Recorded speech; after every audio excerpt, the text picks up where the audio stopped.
This is not legal advice.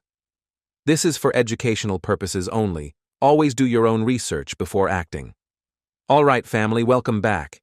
If you've been rocking with us through the first 5 hacks, you already know we've been exposing how the credit bureaus play games with your disputes.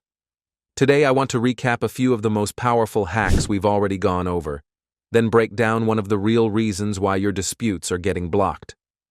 The driver's license hack.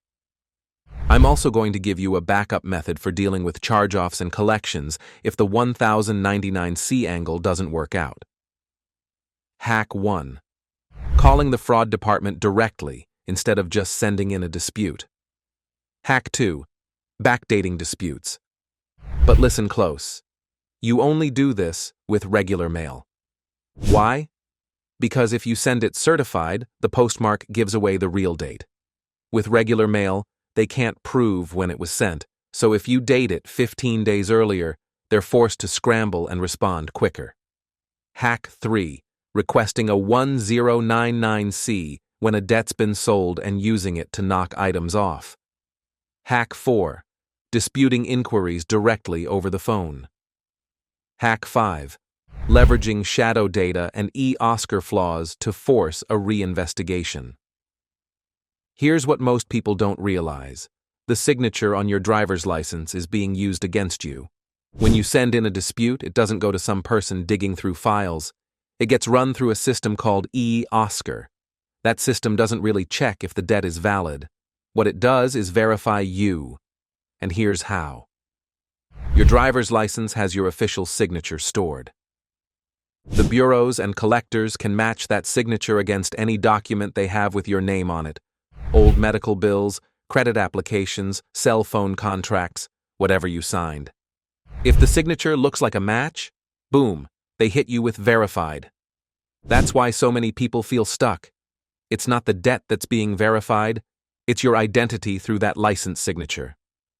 Now let's say the 1099-C hack doesn't work for you. Maybe the debt wasn't sold or the creditor won't release it. Here's your backup move. Go after the chain of custody and the legal contract. First, demand the collector produce the original signed agreement with your signature. Not a screenshot, not a computer printout, the original contract. Second, request a full accounting of the debt. Every transaction, every interest charge, every fee. Most third-party collectors can't provide that. Third, point out any discrepancy in the amounts reported between the original creditor, the collection agency, and your credit report. Even a small mismatch can be used to challenge accuracy under the Fair Credit Reporting Act. This forces them into a corner. If they can't validate all 3 pieces, you have grounds to demand deletion. So, remember, it's not about fighting the debt head-on. It's about understanding the tricks the system uses to trap you and then flipping those tricks back on them. In the next video, we'll get into even more advanced strategies that can give you leverage when you feel like you've run out of options.